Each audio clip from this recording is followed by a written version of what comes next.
Bom, galera, então continuando a nossa história do mundo de Caverna do Dragão. Vamos continuar então aqui com a parte 2, né? Que parou no momento em que o jovem aprendiz do mestre dos magos Killan realmente se torna o Vingador. Quem quer saber como isso aconteceu, é só ir lá no vídeo 1, tá bom? Sobre isso.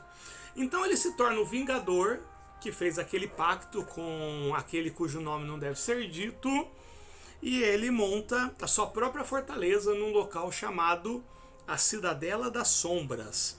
E, como a gente viu na parte 1, ele tinha o Anel da Mente, a Karina tinha o Anel do Coração, e usando essa ligação, ele aprendeu a dominar mais esse poder, ele obrigou a Karina a se aliar a ele e lutar do lado dele. E juntos, com outros aliados que ele tinha feito nesse caminho obscuso, ele empreendeu um ataque à cidade de Helix e destruiu a maior parte dos integrantes do conselho.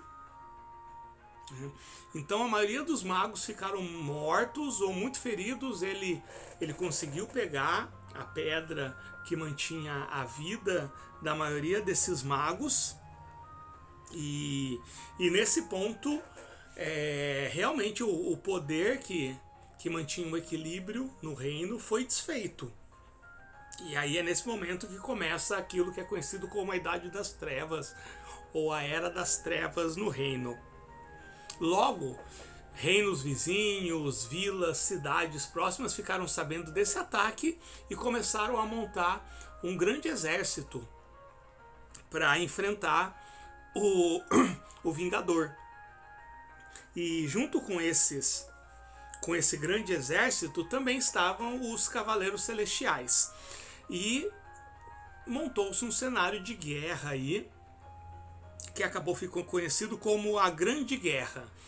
Os Cavaleiros Celestiais, então, eles foram todos para a Torre Perdida, que era a sede da Ordem, e começaram a bolar, então, um plano de contra-ataque que fosse capaz de fazer frente aos poderes do Vingador, porque eles sabiam que era algo extremamente grande. Se eles não tivessem um plano, uma estratégia muito bem montada, eles não conseguiriam fazer nada.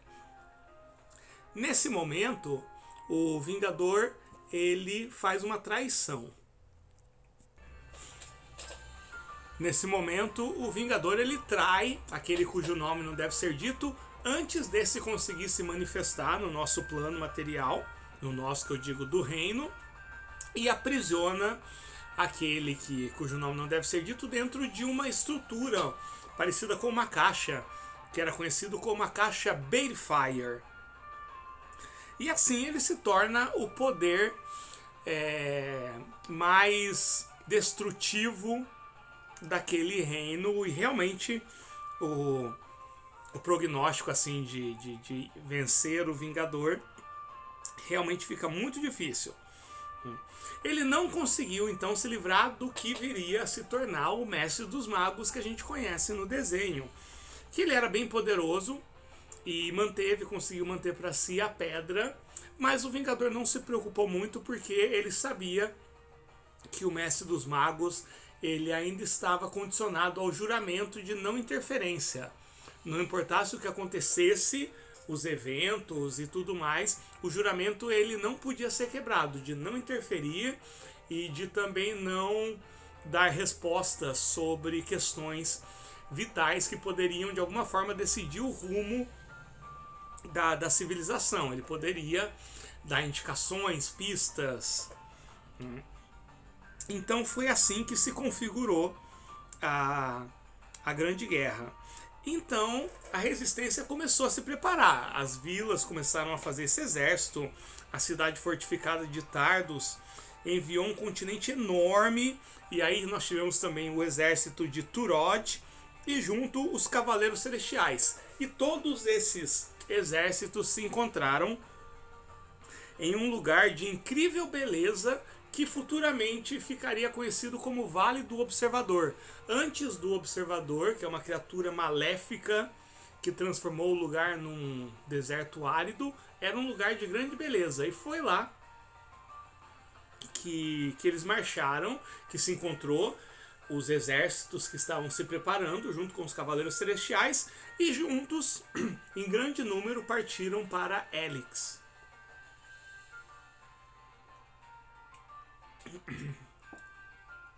Ao mesmo tempo, no sul, eles começaram a se preparar, algumas cidades, para invadir a Cidadela das Sombras, que era o refúgio do Vingador.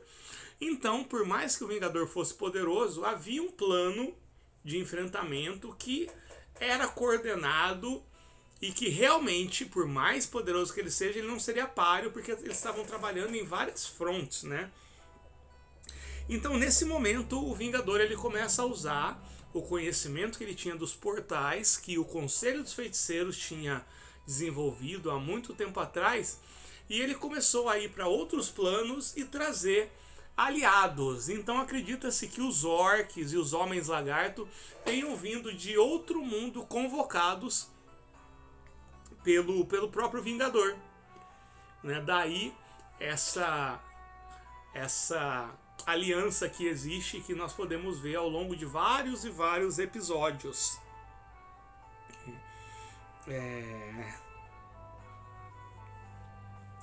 Bom, mesmo assim, essa coalizão de exércitos conseguiu expulsar o Vingador da vila de Helix. E o Vingador, tendo seu poder desafiado, jurou vingança. Ele jurou vingança e ele ficou extremamente revoltado com essa derrota, que ele não estava contando com essa derrota. Mas uma coisa que precisa ser dita sobre o Killan, agora Vingador, é que ele não era só poderoso, mas ele também tinha uma inteligência muito acima da média. Então, ele começou a pensar numa forma sutil de vencer essa guerra. Ele conseguiu atrair a atenção daquele que era considerado o Cavaleiro Celestial mais promissor, que era um jovem também que o Vingador se identificou bastante. E esse jovem também era muito ambicioso e se chamava Dakion. E nisso o Vingador conseguiu seduzir o Dakion com promessas de poder. E o Dakion,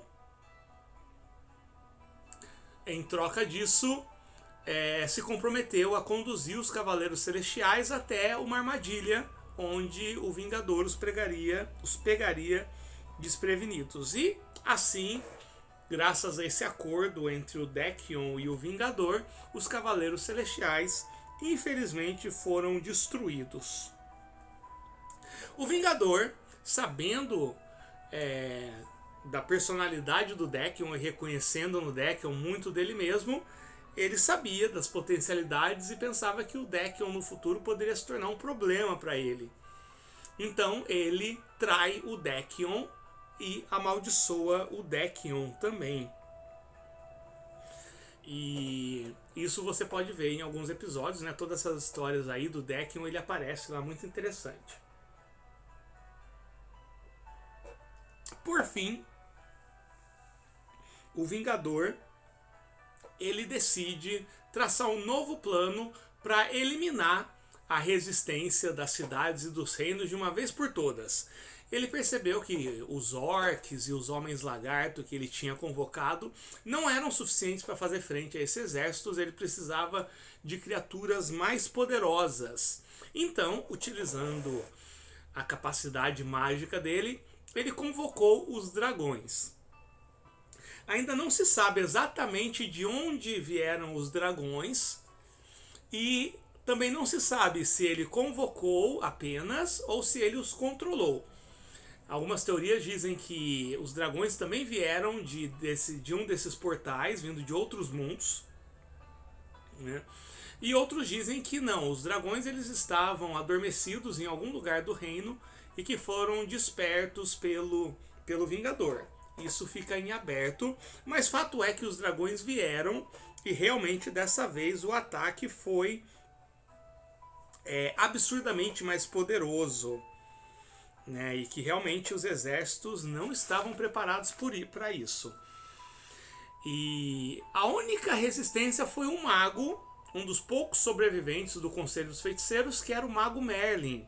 O Mago Merlin, que morava em um castelo flutuante bem próximo de Helix, em um último esforço, juntando todo o seu poder, conseguiu lançar um encanto que baniu os dragões de Helix. Só que ainda não se sabe se foi um encanto do Vingador ou até um tipo de efeito colateral do encanto que o Merlin foi. Ele desapareceu, né? Muitos dizem que ele foi dado como morto, mas o fato é que na verdade o Merlin ele foi inadvertidamente transportado para um outro plano, que seria a Terra, onde ele apareceu no tempo do Rei Arthur. Então o Mago Merlin do Rei Arthur, das Crônicas Arturianas, na verdade ele era um dos magos que faziam parte do Conselho e que no último esforço conseguiu banir os dragões. Tudo isso que o Vingador fez acabou despertando a ira de Tiamat, que era a rainha dos dragões, que ficou extremamente revoltada e brava e enraivecida ao ver uma pessoa manipulando o que ela considerava os seus filhos. Então, nesse momento, começou a inimizade e a rivalidade entre o Vingador e Tiamat. A Tiamat jurou que iria perseguir o Vingador até que esse fosse destruído por ter manipulado e controlado os filhos da Tiamat. E enfim, né?